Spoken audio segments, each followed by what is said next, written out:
நான் அடிக்கடி சொல்லுவேன், நம்ம எல்லோரும் பகவானுடைய சந்நிதியில தற்செயலா வரல. பகவானே பல முறை சொல்லியிருக்காரு, இந்த பிச்சைக்காரங்கிட்ட அப்பா யார அனுப்புறாரோ அவங்களுக்கு தான் இந்த பிச்சைக்காரனுடைய சேவை.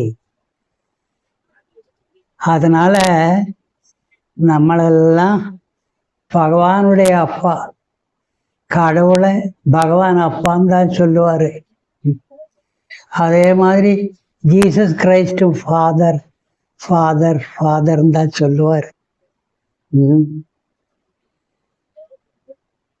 அந்த அப்பாவால் பகவான்கிட்ட அனுப்பப்பட்டவங்க தான் நம்ம. அதனால முதல்ல நம்ம யாரு அப்படின்னு தெரிஞ்சுக்கிறது நல்லது.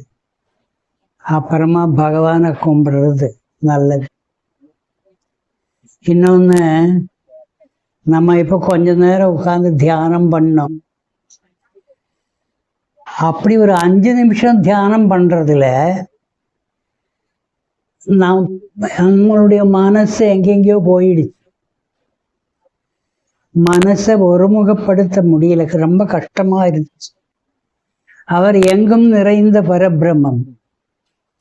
ஆனால் அந்த அருளை நம்ம ஈர்க்கணும். வா வா வான்னு சொல்லணும். அதுக்குண்டான அருளை ஈர்க்கிறதுக்குண்டான ஒரு அருமையான வழிதான் நாமம் ஜபிச்சா என்ன ஆகுன்னா, பகவானுடைய அருள் நம்மை நோக்கி அப்படியே வரும். நம்மளுடைய வாழ்க்கையில பகவானுடைய அருள் வந்து குனியும். அது நிரந்தரமா பகவானுடைய நாமத்தை நம்ம ஜபிச்சா போதும். ஒரு வாட்டி பகவான் சுதாமாவிலிருந்து ஆசிரமத்துக்கு காரில் போயிட்டு இருக்காரு. தேவகி அம்மா போன்ற சுதாமா சிஸ்டர்ஸும் காரில் இருக்காங்க.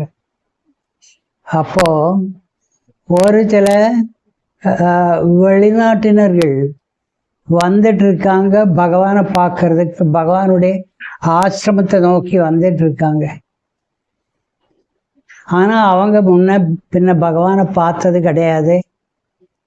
ஆனா கார்ல உட்கார்ந்தபடியே பகவான் அவங்களுக்கு நமஸ்காரம் சொல்லி அவங்ககிட்ட சிரிச்சு அப்படியே வரவேற்கிறது மாதிரி எல்லாம் பண்ணினாரு.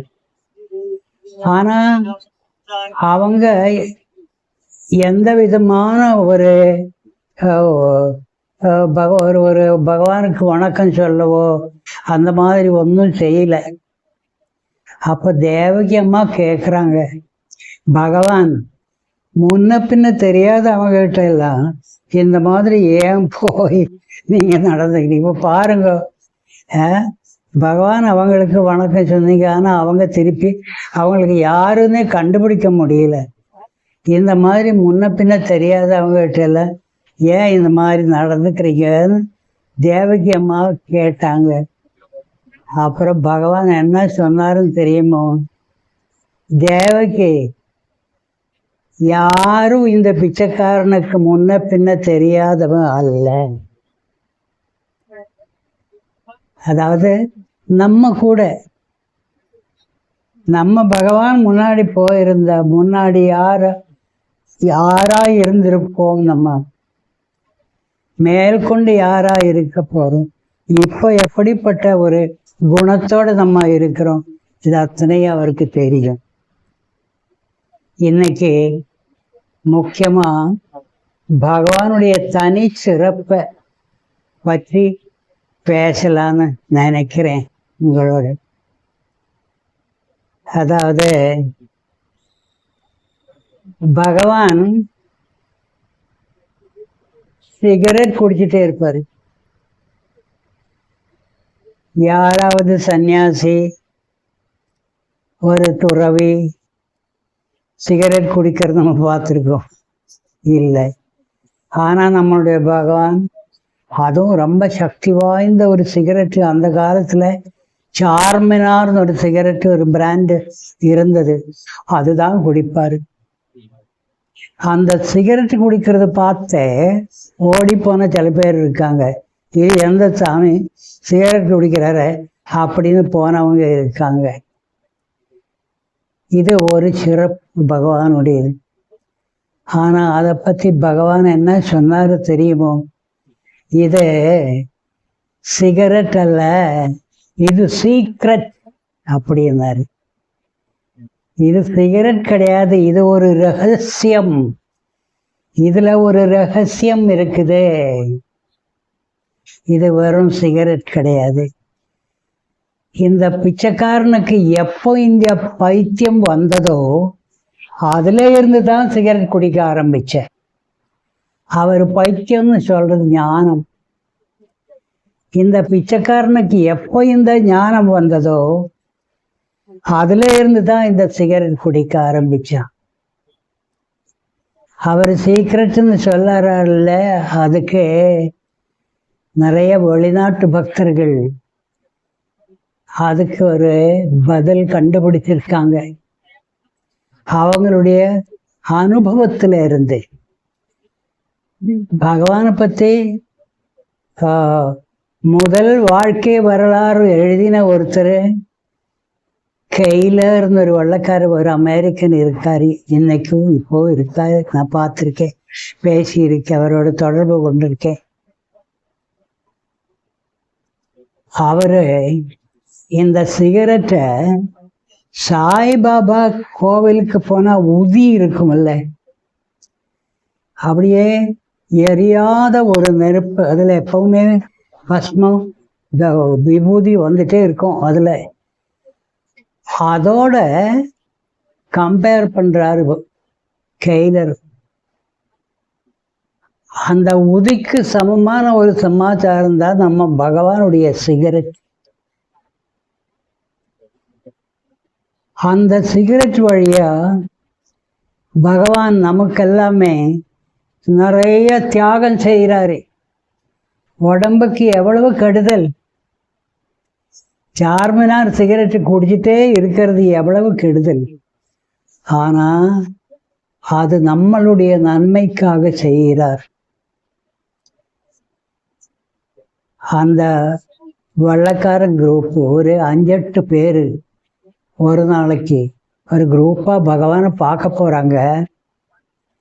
ஒவ்வொருத்தனை கூப்பிட்டு பகவான் பேசி அனுகிரகம் பண்ணிட்டு இருக்காரு. ஒவ்வொருத்தரை கூப்பிடும் பொழுதும் ஒரு சிகரெட் பற்ற வைப்பார். இதுல அவங்க என்ன சொல்றாங்கன்னா, நம்மளுடைய பாவம் குறைக்கிறதுக்காகத்தான் பகவான் சிகரெட் குடிக்கிறாரு. எவ்வளவோ பாவம் பண்ணி வச்சிருக்கோம், நம்மளை தூய்மைப்படுத்துறதுக்கு தான் அவர் சிகரெட் குடிக்கிறாரு இப்படின்னு அவங்க சொல்றாங்க. ஆனா என்னுடைய அனுபவம் அதே தான்.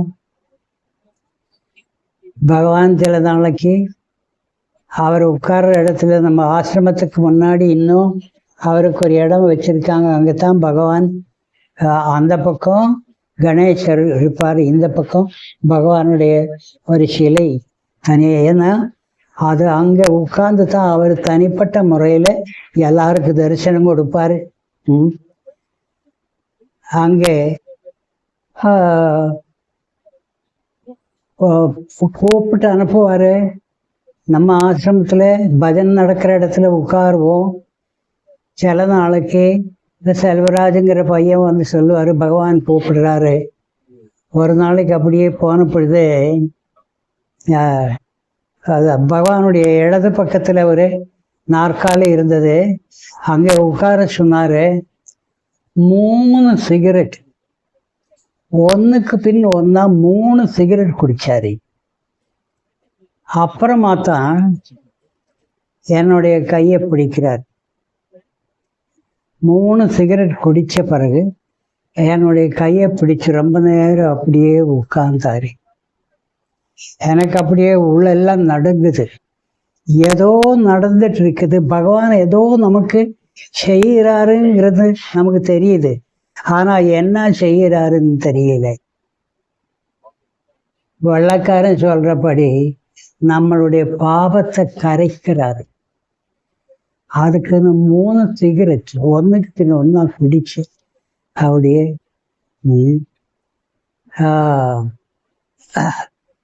அதனால 1 சிகரெட் குடிக்கிற பழக்கம் அது மற்றவங்களுக்கு யாருக்குமே யார்கிட்டையுமே நம்ம பார்த்ததில்லை.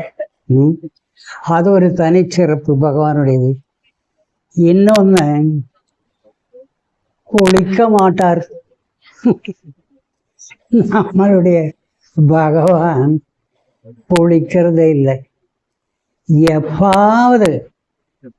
எப்பாவது நினைச்சா ரொம்ப தூரமா ஒரு இடத்துல போய் யாரும் இல்லாத ஒரு இடத்துல கொஞ்சம் போய் ஒருத்தரை காவல் நிறுத்திட்டு கொஞ்சம் தண்ணியெல்லாம், மற்றபடி காலையில கொஞ்சம் தண்ணி எடுத்து இப்படி இது பண்றது தான்.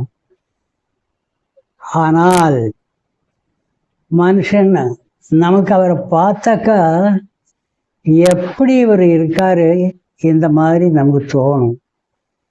நல்ல வெயில் காலத்துல கூட ஒரு பஞ்சகஜம் கட்டி இருப்பாரு, அதுக்கு மேல ஜிப்பா போட்டிருப்பாரு, அதுக்குள்ளார ஒரு சாதாரண வேஷ்டி அப்படியே மடிச்சு இங்கே அது கட்டி இருப்பாரு, அதுக்கு மேல ஒரு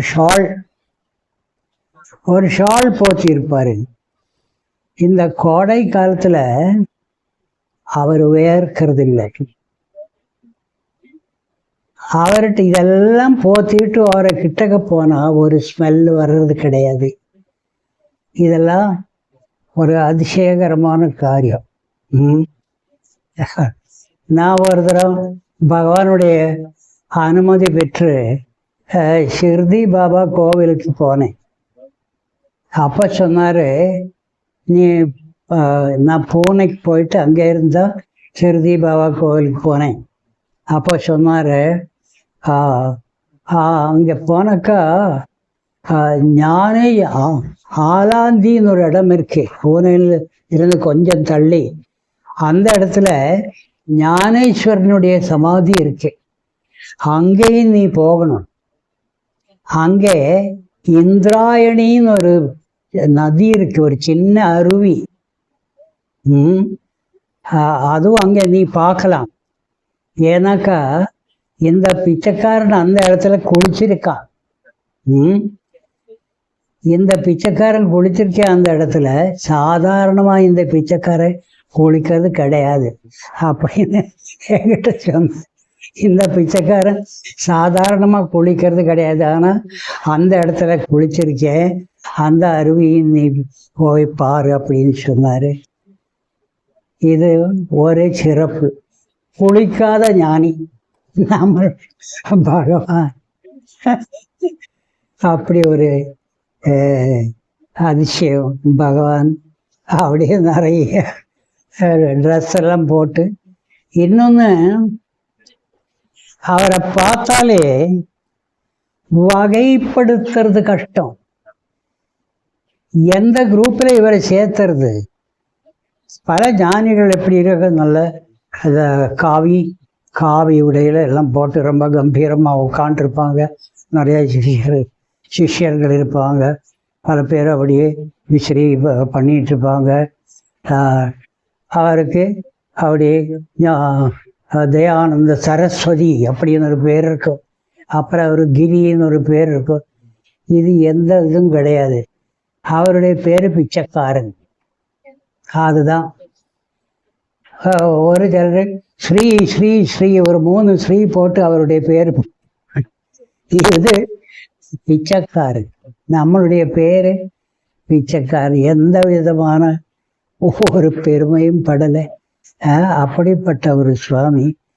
அவரை எதில் சார்ந்தது? சில மடாதிபதிகள் இருக்காங்க, அவங்கெல்லாம் எப்படி இருக்கணுமோ மடத்துக்கு எப்படி அதிபதியாக அதனுடைய சில சாஸ்திரப்படி அவங்க எப்படி நடந்துக்கணும் அப்படி நடந்திருக்காங்க. இவரை எங்கேயும் சேர்த்த முடியாது. அப்படிப்பட்ட ஒரு குருநாதன். எந்த குரூப்லையும் அவரை சேர்த்த முடியாது. அது நமக்கு நம்மளுடைய சாஸ்திரப்படி பிரம்மச்சரியம், கார்ஹஸ்தியம், கிரகஸ்தாசிரமம், வானப்பிரஸ்தம், சந்நியாசம், இப்படி சில இதெல்லாம் ஒவ்வொரு 4 ஆசிரமங்கள் அப்படின்னு சொல்லுவாங்க. ஒன்று பிரம்மச்சரியம், இது ஒரு ஆசிரமம். இன்னொன்று கார்ஹஸ்தியம், கிரகஸ்தாசிரமம். இன்னொன்று வானப்பிரஸ்து, காட்டுக்கு போவாங்களே அந்த காலத்தில். வாழ்க்கையில் ஒவ்வொரு ஸ்டேஜில் அப்படித்தான் போவாங்க. அடுத்தபடியாக சந்நியாசம். ஆனால் இதில் ஒன்றுலேயும் இந்த மாதிரி ஆசிரமத்தில் எதுலேயும் தன்னை சேர்த்த முடியாது. அதுக்கு பகவான் தன்னை பற்றி என்ன சொல்லுவார்னா, இந்த பிச்சைக்காரன் அதி ஆசிரமி அப்படின்பாரு. இந்த ஆசிரமத்தை எல்லாம் கடந்தவன் அதி ஆசிரமின்னு சொல்லுவார். அவரை வகைப்படுத்த முடியாது. அப்படிப்பட்ட ஒரு குருநாதன் நம்மளுடைய அது. அப்புறமா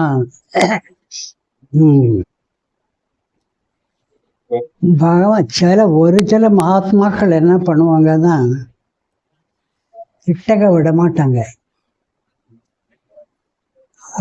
அதில் சில உண்மையும் இருக்கு.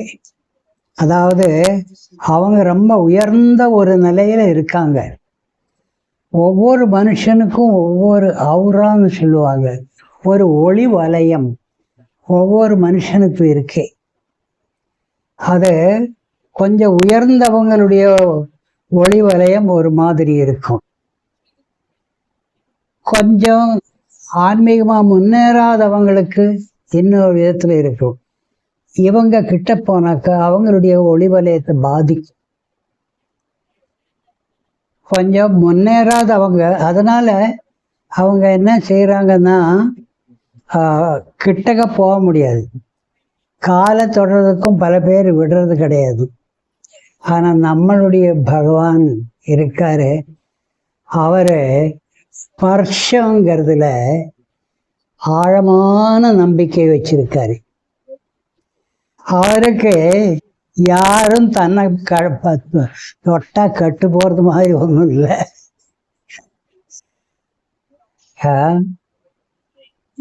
இவர் தொடர்றவனுக்கு முன்னேற்றம் இல்லாமல் அவனை தொட்டதுனால இவருக்கு எந்த தீமையும் வராது. அப்படிப்பட்ட ஒரு பயமும் அவருக்கு கிடையாது. அதுக்கெல்லாம் அதீதமான ஒருத்தர். நம்ம யாரானாலும் சரி, காய்கறி விற்கிறவங்களானாலும் சரி, போய் பகவான்கிட்ட கும்பிட்டா பல நேரங்களில் முதுகில் தட்டுவார், அதில் கை பிடிப்பார். இதிலெல்லாம் ஒன்றும் தயக்கமே கிடையாது நம்மளுடைய பகவான். அதனால ஸ்பர்ஷம்னா தெரியுமில்ல, தொடருது. இதில் நம்ம பகவானுக்கு நிறைய நம்பிக்கை இருந்தது. யாரையும் தள்ளி நிறுத்துறது கிடையாது. அப்படிப்பட்ட ஒரு சிறப்பு நம்மளுடைய பகவானுக்கு இருந்தது. அப்புறம் இன்னொன்று, நம்மளுடைய பகவானுடைய சிறப்பில் ஒன்று முக்கியமானது என்னன்னா, சாதாரணமாக இங்கே இருந்து நார்த்தில் தான் போவாங்க. வட இந்தியாவில், ஹிமாலயாவில், அங்கே ஹிமாலயாவில் உள்ள குகைகள், கைலாசம், அங்கே இங்கெல்லாம் இங்கேருந்து போய் தவம் பண்ணி ஞானம் பெறணும் அப்படிங்கிற ஒரு எண்ணத்தில் தான் சாதாரணமாக ஆன்மீகவாதிகள் இருப்பாங்க. அங்கத்தான் போகணும். ஆனால் அங்கேருந்து இங்கே வந்தவங்க ரொம்ப கம்மி தான். நார்த்தில் இருந்து சவுத்தில் ஞானம் தேடி வந்திருக்காங்க. திருவண்ணாமலையில் கையில் எண்ணக்கூடிய ஒரு சிலர் தான் வந்திருக்காங்க நார்த்தில் இருந்து. அதில் ஒரு முக்கியமான எல்லாருக்கும் தெரிஞ்ச ஒருத்தர் பகவான். அவருக்கு ஆனால் சின்ன வயசுலேயே ஆன்மீக நாட்டம், பலமான ஆன்மீக நாட்டம் இருந்தது. இன்னொன்று பாருங்க, அவர் சாதாரண கிரகஸ்தாசிரமத்தில் தான் இருந்தார். குழந்தைங்க அப்போ மனைவி குழந்தைங்க எல்லாம் இருந்து ஒரு ஹெட்மாஸ்டராக வாழ்ந்தவர் தான். ஆனால் அந்த சமயத்திலேயே சாதுக்களோட தொடர்பு வச்சிருந்தார். அதில் ஒரு சாது கபாடியா பாபா அப்படின்னு ஒருத்தர் இவரை பார்த்து சொல்றாரு, உன்னுடைய குரு சவுத் இந்தியாவில் தான் இருக்கு, தென்னிந்தியாவில் தான் உன்னுடைய அவர் எப்பேற்பட்ட ஞானியா இருக்கு. அவருக்கு உன்னுடைய அந்த காலத்திலேயே பகவான்கிட்ட உன்னுடைய குரு சவுத் இந்தியாவில் தான். ஒருவேளை அவருடைய ஞான திருஷ்டியில சுவாமி ராமதாஸை பார்த்துருப்பார், அவர் தான் அவருடைய குருன்னு தெரிஞ்சிருப்பார். அதனால இருந்தாலும் அவரு பகவான்கிட்ட சொல்லலை, இந்த இடத்துல இந்த மாதிரி ஒருத்தர் அவர் தான் உன்னுடைய குரு அப்படின்னு இவங்க யாருமே எதுவுமே தெளிவாக சொல்ல மாட்டேங்கிறாங்க. பகவான் அப்புறம் ஒரு வாய்ப்பு கிடைச்சதும் இப்போ சவுத் இந்தியாவுக்கு வராரு, தென்னிந்தியாவுக்கு. அவர் ரொம்ப ரொம்ப எல்லாருக்கும் தெரிஞ்ச ஒரு மகாத்மா ஸ்ரீ அரபிந்தோ. அங்கே போகிறாரு. அங்கே போய் கொஞ்ச நாள் தங்குறாரு. முக்கியமாக எதுவும் அங்கே நடக்கலை. ஆனால் அவருக்கு உணர முடிஞ்சது, அங்கே இருந்து ஸ்ரீ அரபிந்தோனுடைய ஏதோ ஒரு ஞான சக்தியினால ஏதோ நடந்தது. அதனால பகவானுடைய இன்னொரு சிறப்பு என்னன்னா, எல்லாரும் எனக்கு ஒரே அப்பா தான் சொல்லுவார். இவர் என்ன சொல்லுவாருன்னா, இந்த பிச்சைக்காரனுக்கு 3 அப்பாக்கள் இருக்காங்க. அது ஒரு சிறப்பு. 3 அப்பாக்கள் யாருன்னா, ஒன்று ஸ்ரீ அரவிந்தோ, இன்னொன்று ரமணர், இன்னொன்று சுவாமி ராமதாஸ். இந்த 3 இந்த பிச்சைக்காரனுடைய அப்பாக்கள். அதாவது இந்த 3 பேரும் சேர்ந்து பகவானை உருவாக்கி இருக்காங்க. அப்புறம் அரபிந்தோ ஆசிரமத்தில் பெருசாக ஒன்றும் நடக்கலை. ஏதோ ஒரு ஞானத்தினுடைய ஒரு ஒளி அவர் கிடைச்சது. அப்புறமா ரமணாசிரமத்துக்கு வராரு. அங்கேயும் அவர் அங்கே இருக்கிற இப்போ தியானத்தில் அதிலெல்லாம் கலந்துக்கிறாரு, சத்சங்கத்தில் கலந்துக்கிறாரு. ஒரு நாளைக்கு பகவான் ரமணர்கிட்ட கேட்டிருக்காரு, எனக்கு எப்படியாவது ஞானம் தரணும் பகவானை. சாப்பிட போகிற டைமில் கேட்டிருக்காரு.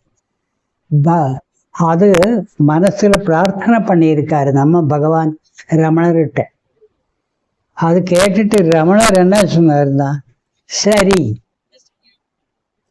சரின்னு சொல்லி இருக்காரு. அந்த சரி தான் பகவான் அப்புறமா தமிழில் சர்வசாதாரண எதை கேட்டாலும் பகவான் சரின்னு சொல்லுவார். இது முதல்ல பகவான் இந்த வார்த்தை கற்றுக்கிட்டது ரமணர்கிட்ட இருந்தா. அப்புறமா என்னாச்சுன்னா, ஆனால் ரமணரும் சரின்னு சொல்கிறத ஒழிக உனக்கு இந்த இடத்துல தான் ஞானம் கிடைக்கும் எந்த விதமான அறிவுரையும் சொல்லலை. அப்புறமா இவர் ராமதாஸை பற்றி கேள்விப்படுறாரு. அங்கே போகிறாரு. அங்கேயும் எதுவும் நடக்கலை. அங்கே பார்த்தாக்கா ராமதாஸ் நல்லா ராஜா வாழ்க்கை வாழ்ந்துட்டுருக்காரு.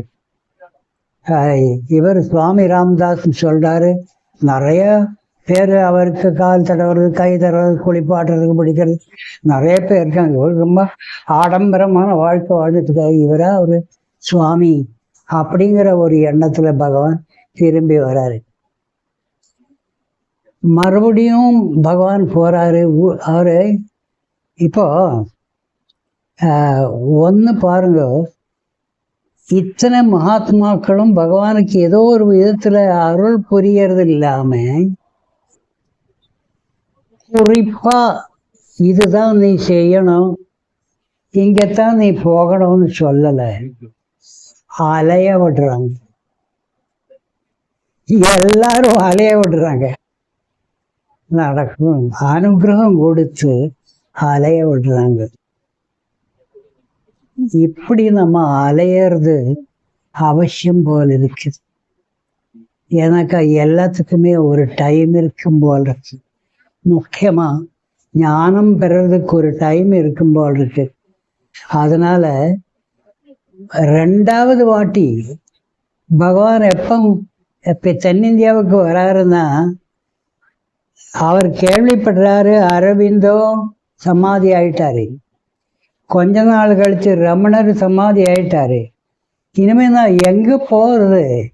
என்னுடைய குருநாதன் சவுத் இந்தியாவில் இருக்காருன்னு வேற கபாடியா பாபா சொல்லிட்டு போயிருக்காரு. நான் இனிமே எங்க போறதுன்னு அப்படியே விழுந்தடிச்சு அவர் சவுத் இந்தியாவுக்கு வராரு.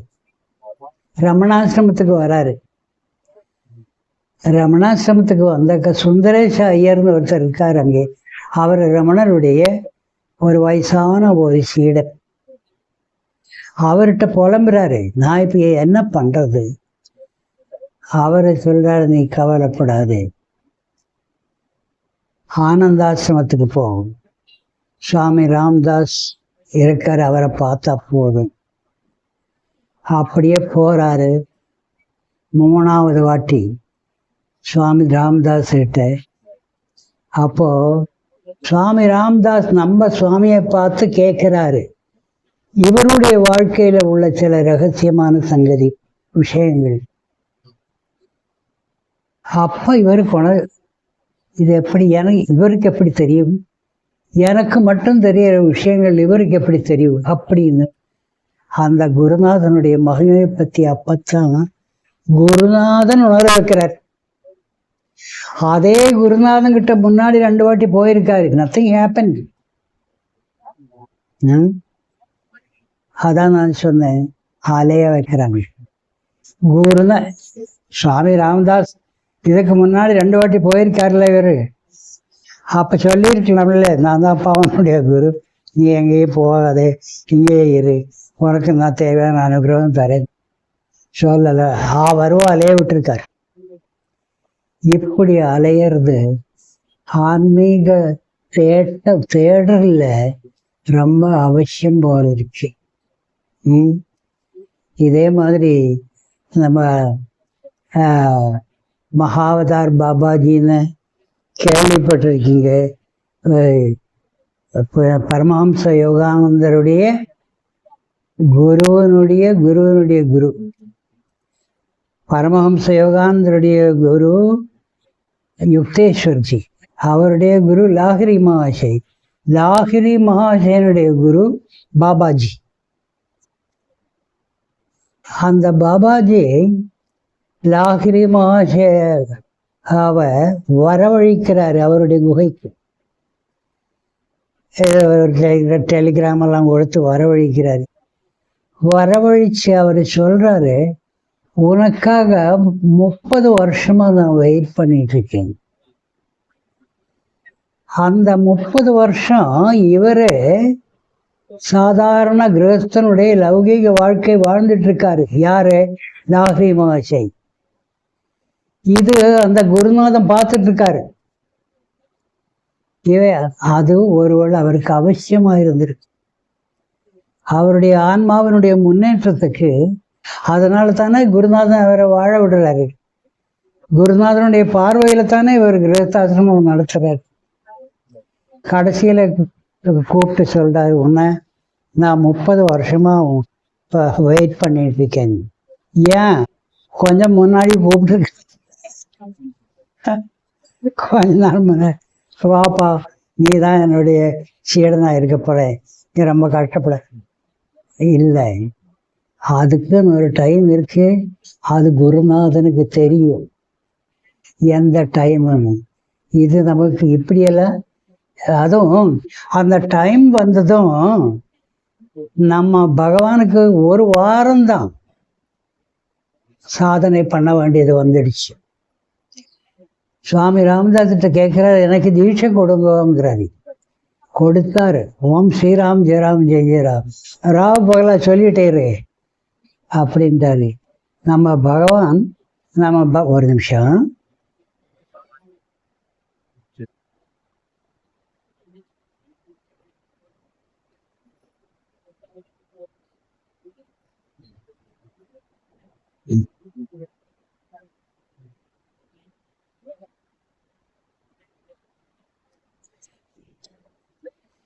நம்ம பகவான் சொல்றாரு,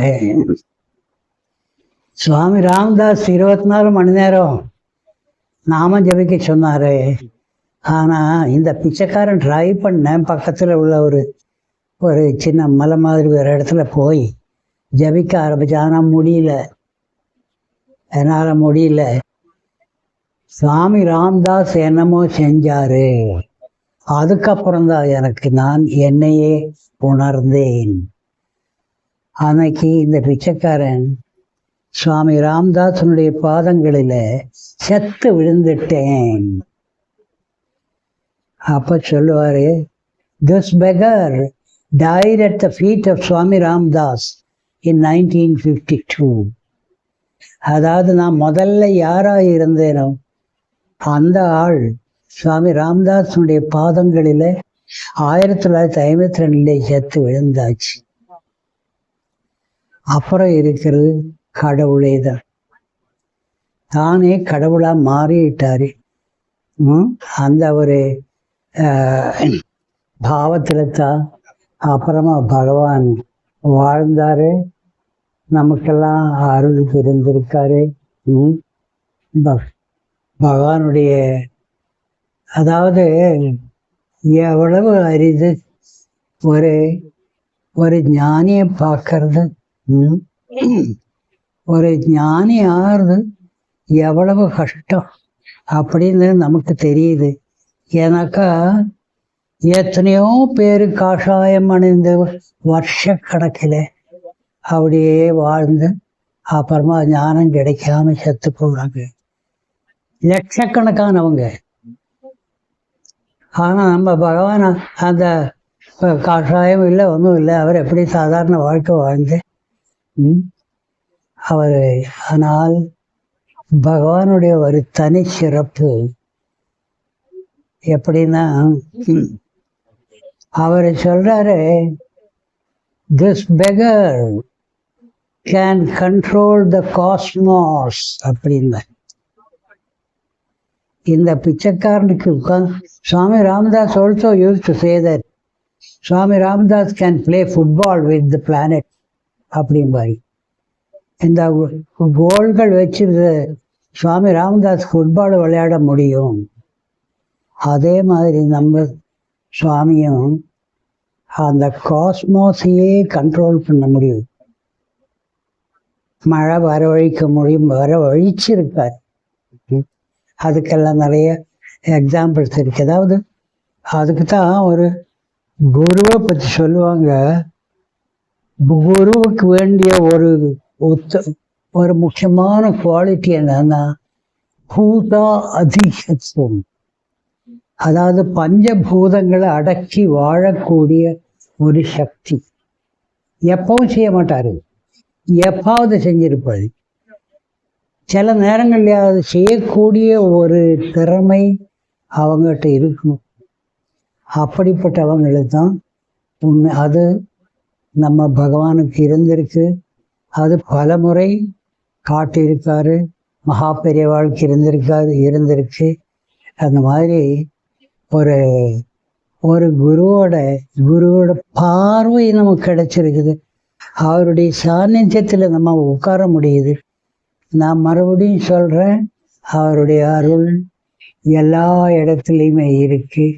அதை ஈர்க்கிறதுக்கு நம்ம பண்ண வேண்டிய ஒரே ஒரு காரியம் நம்பிக்கையோட யோகிராம் சுரத்குமார் சொல்லிகிட்டே இருக்க வேண்டியதா. அதுக்கும் ஒரு ஆறுதல் சொல்லிட்டு போயிருக்காரு பகவான். என்னன்னா, நீ அப்படியே சொல்லிட்டே இருக்கும் பொழுது பல நேரங்களில் உன் மனசு எங்கேயே ஓடும். கவலைப்படாது. எல்லாரும் என்ன சொல்லுவாங்க, மனசை அப்படி விட்டுடக்கூடாது, அவங்க அதை நம்ம கண்ட்ரோல் பண்ண அப்படி.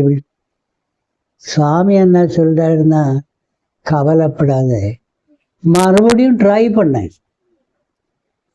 நீ மறுபடியும் நாம ஜபிக்க முயற்சி எடு, அதுவே ஒரு பெரிய தபசு அப்படிங்கிறாரு. அந்த மறுபடியும் பண்ற முயற்சி இருக்கு பாரு, அந்த முயற்சியே ஒரு தபசு. அது தொடர்ந்தா போதும், மீதி பகவான் பார்த்துக்குவாரு. பகவானுக்கு தெரியாதா நம்மளுடைய வீக்னஸ் என்னன்னு?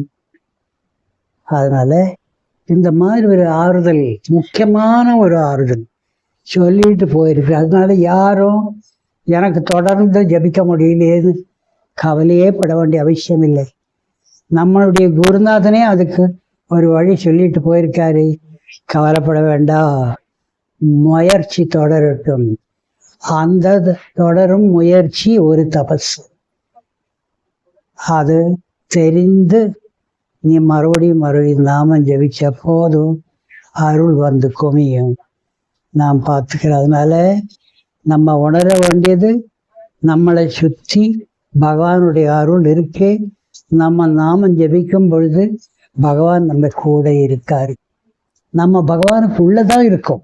நாமம் ஜபிக்கும் போது நமக்குள்ள பகவான் இருக்காரு. நம்ம பகவான்ல இருக்கோம்.